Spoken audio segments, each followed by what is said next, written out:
Amigos, meu nome é Vinícius Talon e é possível que uma prova ilícita seja admitida para beneficiar o réu?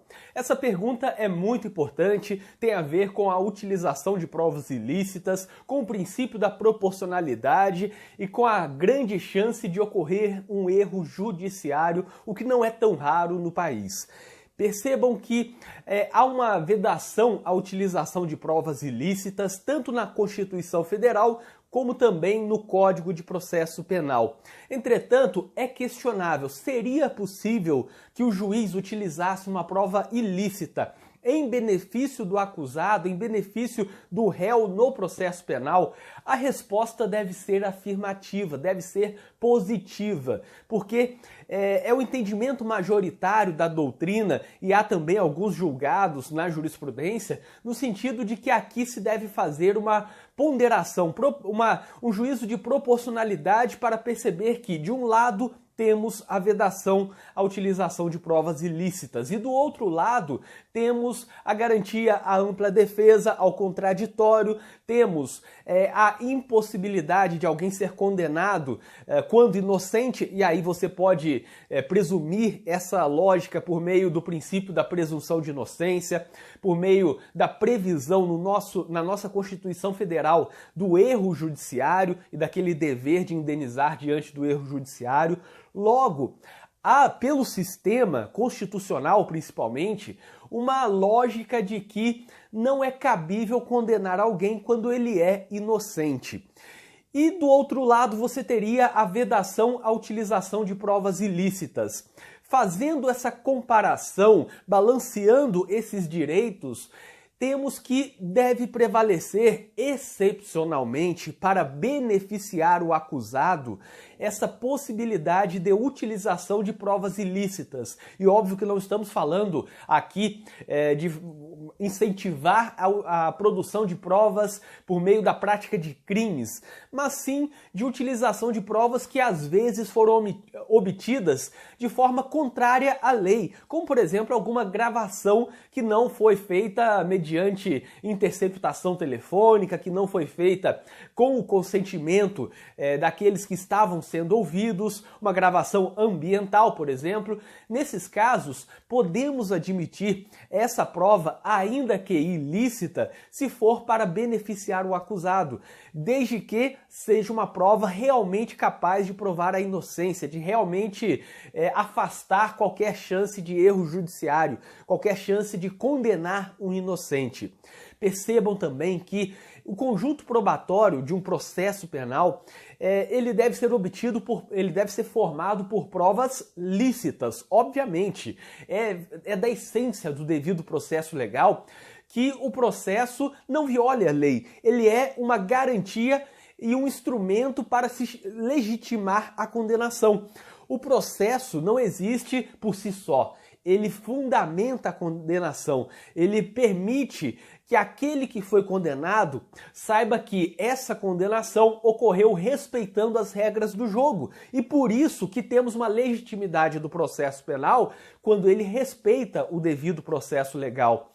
Entretanto, determinados direitos e garantias individuais também podem ser afetados quando, respeitando o devido processo legal, é afastada uma prova ilícita que prove claramente a inocência do acusado. É estranho que, quando se trata de tentar utilizar meios mais acusatórios, mais punitivistas, todo mundo defende a verdade real. Todo mundo defende que o juiz pode produzir prova de ofício, que é cabível tal coisa, a delação premiada e tudo mais, para alcançar a verdade real, aquela verdade que extrapola os autos, o que realmente ocorreu. Eu já gravei um vídeo falando que, na minha opinião, isso é impossível de ser atingido. Mas, quando falamos da prova ilícita em benefício do réu, os mesmos se afastam, os mesmos defendem que não é admissível. Mas como assim? Se é possível buscar a verdade real, como querem, por meio de métodos punitivistas, garantindo ao juiz a produção de prova de ofício e tudo mais, por que não seria possível pensar em alcançar a verdade real, admitindo prova ilícita em benefício do réu? Aqui temos uma incoerência.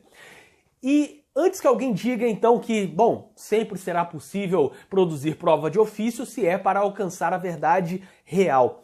Eu já discordo dessa parte. Eu discordo porque, para beneficiar o réu, é uma coisa. Temos aqui vários direitos. Temos o direito ao contraditório, à ampla defesa, à presunção de inocência, a vedação do erro judicial, que é algo também que você extrai da nossa Constituição Federal.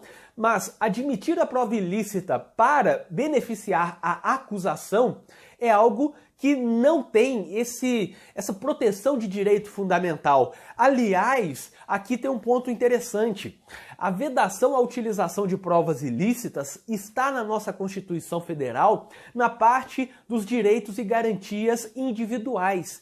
Então, de certa forma, é um direito contra o Estado. Esse é um direito que o Estado, ou quem estiver na acusação, ou o juiz, não pode admitir uma prova ilícita. É um direito do indivíduo ser julgado sem provas ilícitas contra ele.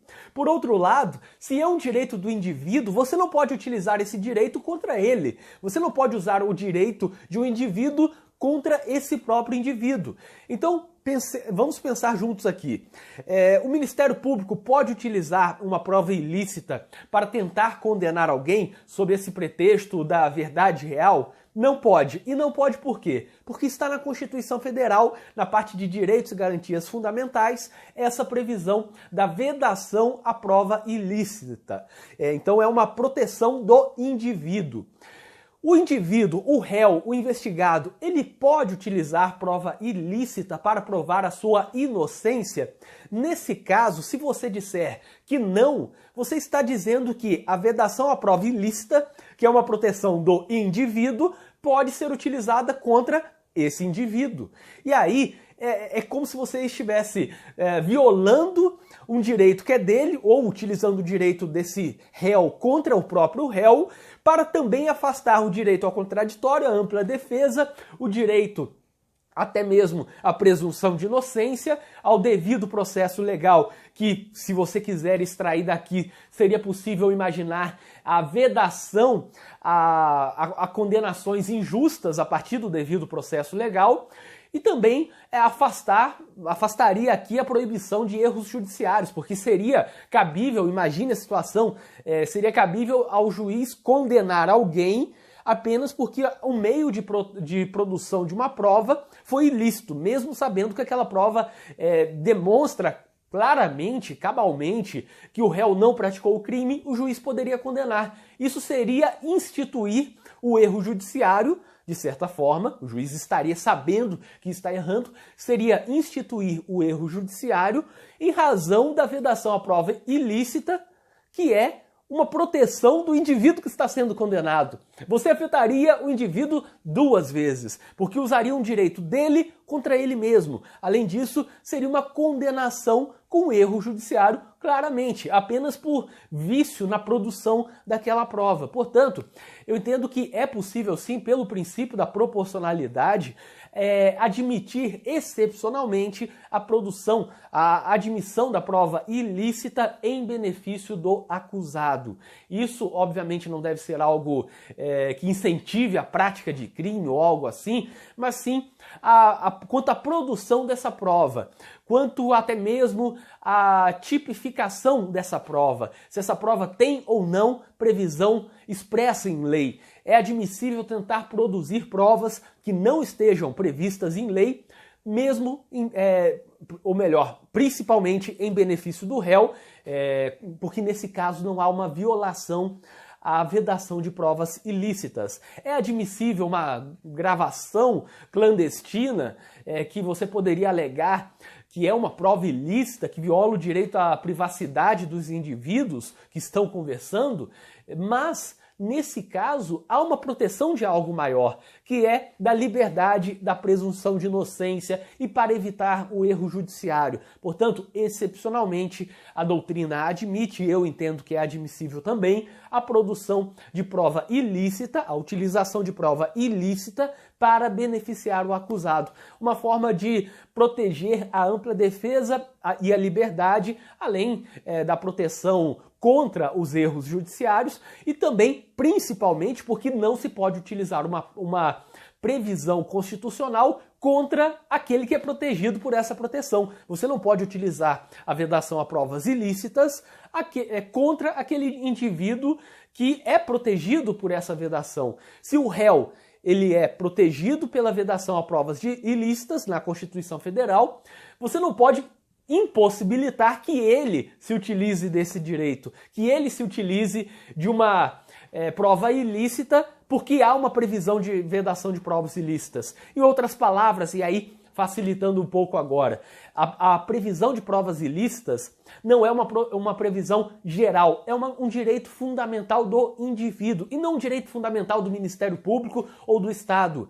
É um direito fundamental do indivíduo e o indivíduo, portanto, não pode ser prejudicado por algo que o protege. Seria uma total inversão da lógica desse direito, da lógica desse princípio, fazer com que o réu não pudesse utilizar uma prova ilícita para garantir a sua inocência, para garantir esse afastamento de um erro judiciário, sendo que é um direito dele e não do Ministério Público. Eu espero que vocês tenham gostado deste vídeo. Inscrevam-se no canal e ativem as notificações, porque assim vocês saberão sempre que for lançado um vídeo novo aqui no canal. E para quem tiver interesse, eu deixarei na descrição deste vídeo um link com várias coisas úteis, como por exemplo, grupo de debates com criminalistas do Brasil inteiro, além de artigos, vídeos, livros de minha autoria, contato para palestras e muito mais. O link está na descrição deste vídeo e até o próximo vídeo.